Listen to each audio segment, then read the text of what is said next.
जलन। ममता बहुत ही सीधी और प्यारी लड़की थी, वहीं सुनील एक सरल और आगे बढ़ने की सोच रखने वाला लड़का। सुनील, बेटा सुनील कहाँ है? अरे जरा एक गिलास पानी तो दे दो। हाँ माँ, अभी आया। क्या माँ, पानी तेरे सर के पास ही तो रखा है, क्या हो गया है? तबीयत खराब है क्या? अरे नहीं, वो उठने का मन ही नहीं कर रहा था, तो देखा ही नहीं। वैसे क्या कर रहा है? यहाँ बैठ ना मेरे पास। माँ पढ़ रहा था। वो क्या है ना, नौकरी में तो वक्त नहीं मिलता, अब ऑफिस से घर आकर ही तो वक्त मिलता है। अच्छा ठीक है, पढ़ ले जा बेटा। सुनील पढ़ लिख कर और आगे बढ़ना चाहता था, लेकिन माँ की तबीयत खराब देखकर सोचता है कि शादी ही कर ले।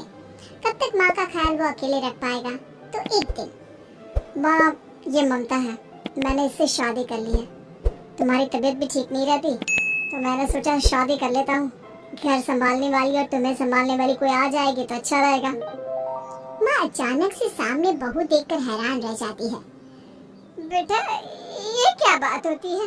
न बैंड, न बाजा, न दहेज, न शगुन, ऐसे कैसे बहू आ गई? माँ तू तो जानती है, मैं नौकरी के साथ पढ़ाई कर रहा हूँ, तो कहाँ से इतना पैसा बचा पाता कि धूमधाम से शादी करता। वैसे भी माँ, लोग तो आकर खाकर निकल जाएंगे, इसलिए बस वैसे ही। माँ जी, मैं आपका ख्याल रखूंगी। वैसे भी ये आगे की पढ़ाई कर रहे हैं, अच्छा कुछ कर गए तो सबके दिन फिर से अच्छे आ जाएंगे।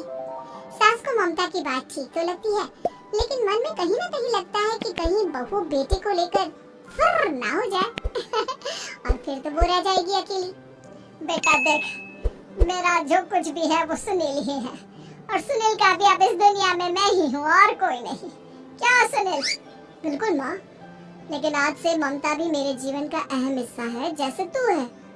सास को बड़ा बुरा लगता है कि उसकी सल्तनत में कोई और हिस्सेदार कैसे हो सकता है।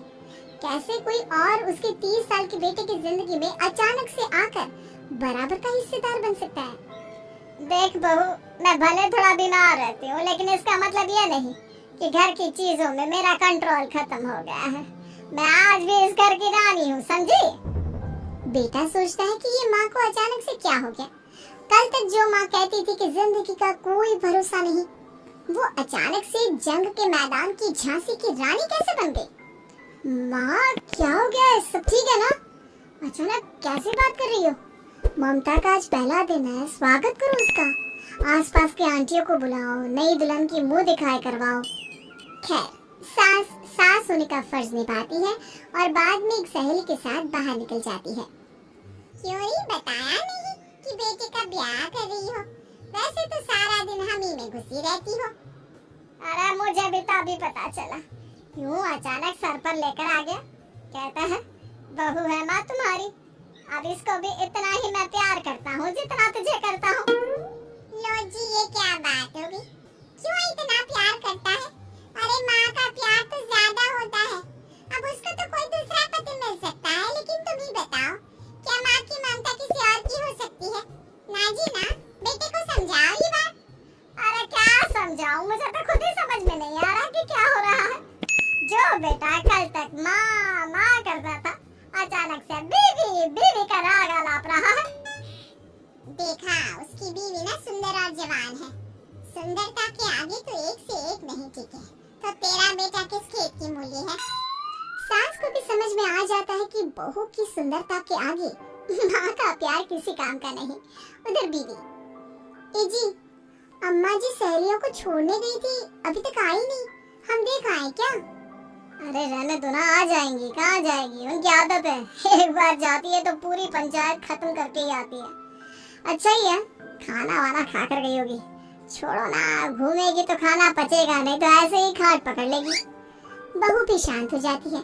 उधर सास सोचती है कि आज थोड़ा देर से ही घर जाती हूँ, जब बेटा परेशान होकर ढूंढेगा तब मजा आएगा। बीवी को खुद ही पता चल जाएगा कि माँ के आगे उसकी दाल नहीं गलेगी। लेकिन वहीं दूसरी ओर घर पर, ए जी, माँ जी अभी भी नहीं आई। हमको तो घबराहट हो रही है कि क्या करें, जाकर पता करें किसी के घर। अच्छा, कहाँ जाओगी ये भी बता दो। पहला दिन है तुम्हारा इस घर में और एक ही दिन में मोहल्ला छानोगी क्या? हाँ तो आप भी तो नहीं जा रहे हैं ना, हमको फिक्र हो रही है। अरे यार, ये रोज का है अम्मा का, खाओ और सो जाओ। बस फिर क्या था, बेटा बहू खाना खाते हैं और कमरे में सोने चले जाते हैं। उधर जब सास को कोई देखने नहीं आता तो वो हार कर घर आ जाती है, जहाँ वो देखती है कि सारे घर की लाइट्स बंद है। सास को गुस्सा आता है, बहू, ममता बहू कहाँ हो? लेकिन सारे दिन की थकी बहू को ऐसी नींद आती है जैसे किसी ने भांग की गोली खिला दी हो। वो तो नहीं उठती, उठकर आ जाता है बेटा। तो क्या बात है अम्मा, काहे चिल्ला रही हो? अरे सो जाओ ना, सुबह की थकी है बहू, वो सो रही है, जोर से बोलोगी तो नींद खुल जाएगी उसकी। माँ को गुस्सा आ जाता है। फिलहाल तो सो जाती है, लेकिन मन ही मन ढेर सारा जहर बहू के लिए भरा होता है। सुबह बहू चाय बना रही होती है कि सास धीरे से गैस तेज कर देती है, जिससे चाय का बर्तन जल जाता है। और जैसे ही बहू चाय का बर्तन उठाती है, उसका हाथ जल जाता है। मेरा हाथ जल गया। वो जोर जोर से चिल्लाकर इधर उधर भागती है कि सास थोड़ी देर में उसके हाथ में पानी डाल देती है। हाय रे बहू, क्या कर रही हो? पहली बार रसोई छुई हो क्या? सासू माँ, गलती से गैस तेज रह गई थी और बर्तन जल गया, जिससे मेरा हाथ जल गया। अरे कितना गंदा दाग, छी छी छी छी, मुझे तो उल्टी आ रही है तेरा गला हुआ मांस देखकर। तू ना मुझे अभी साथ से खाना मत लगाना। बहू भी खुद का हाथ देखती है तो उसे भी रोना आ जाता है। कुछ दिनों के बाद सास की सहेली आती है, बहू चाय बनाकर लाती है। उसके जाने के बाद सहेली कहती है, बहू की सुंदरता ऐसी है कि कोई भी दीवाना हो जाए। वैसे तेरे बेटे का क्या हाल है? अरे वैसा ही है, बहू के पीछे लट्टू। क्या करूं, कुछ समझ में नहीं आ रहा। मैंने तो बहू के चेहरे पर दिवाली के पटाखे की चक्री फाड़ी, उसका पूरा चेहरा जल गया। अब देखो ना रही सुंदरता, और ना ही अब मेरा बेटा उसे पूछता है। अरे अब तो वो उसे छोड़कर दूसरी भी देखने को बोल गया है मुझे। बहू सारी बात सुन रही होती है। आंटी एक बात बताइए, क्या भरोसा है कि दूसरी सही आए और आपके अनुसार रहे? देखिए आंटी, मेरी सासू माँ को गलत बात सिखाने की जरूरत नहीं है। हमारा परिवार साथ में खुशी से रह रहा है। बैठ बहू, मेरी सहेली की बेइज्जती ना कर, वही अच्छा रहेगा तेरे लिए, समझी? बहू नहीं मानती है, वो बार बार उनकी सहेली को घर से निकल जाने को कहती है।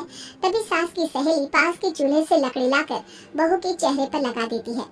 बहू जोर जोर से रोने लगती है। अरे ये क्या कर दिया? मैंने कहा किया, ये तो तूने किया। तू ही नहीं चाहती थी कि बहू बेटे के साथ रहे, भला मैं क्यों करूंगी? मैं तो चली निपटा। बहू रो रही होती है, दर्द से चिल्ला रही होती है, लेकिन सास उसे डॉक्टर के पास नहीं ले जाती। तभी पति आता है। क्या हो गया ममता? ये दाग कैसा लगा? कैसे जली? ममता कुछ नहीं कहती, बस दर्द से करा रही होती है। पति माँ की तरफ देखता है। हो ना हो माँ, ये पक्का आपका काम है, आप ही ममता से जला करती थी ना। देखना माँ, अब पुलिस आएगी, केस बनेगा, लेकिन पहले मैं ममता को अस्पताल लेकर जा रहा हूँ। सभी अस्पताल जाते हैं, जहाँ डॉक्टर ममता की सास से कहते हैं, आपने तो नहीं जलाया ना बहू को? अब ममता की सास के तो पसीने छूट रहे होते हैं। वो घबरा कर कहती है, ना डॉक्टर साहब, कैसे बात करते हैं, हम क्या जलाएंगे अपनी बहू को? डॉक्टर ममता के पति से पूछते हैं, देखिए क्योंकि ये ससुराल में जली है तो मामला पुलिस का बनता है, तो आप पहले पुलिस को बुलाइए, तभी इलाज पूरा होगा। सास डर जाती है कि अब तो बच्ची जिंदगी जेल में ही रहना होगा। रहने दीजिए ना, पुलिस को क्यों बुलाना? सारी हंसी खत्म हो जाएगी जब पुलिस के डंडे पड़ेंगे। बहू को जलाना भले ही बहुत आसान हो, लेकिन उसके बाद सारी जिंदगी जेल की हवा खाना। सास डर जाती है। पुलिस आती है, पास लेती दर्द से करा रही ममता स्टेटमेंट देती है। तो क्या हुआ था, कैसे जली आप? ममता पास खड़ी सास को देखती है। बेटी बताओ कैसे जल गई तुम? ओए, काका का किरण वाली शाहरुख, चुप, बिल्कुल चुप। सास चुप। सभी इंतजार करते हैं कि ममता क्या बोलेगी। जी मैं खाना बना रही थी, लकड़ी उड़कर मेरे ऊपर गिर गई और मैं जल गई। सास बहू की बात सुनकर रोने लगती है। देखा माँ, कितनी समझदार है ममता। ये चाहती तो, हाँ बेटा, ये चाहती तो मैं आज जेल में होती। मुझे माफ कर दे, मैं आगे से अभी कभी ऐसा नहीं करूंगी। बहू के साथ मिलकर रहूंगी, मुझे माफ कर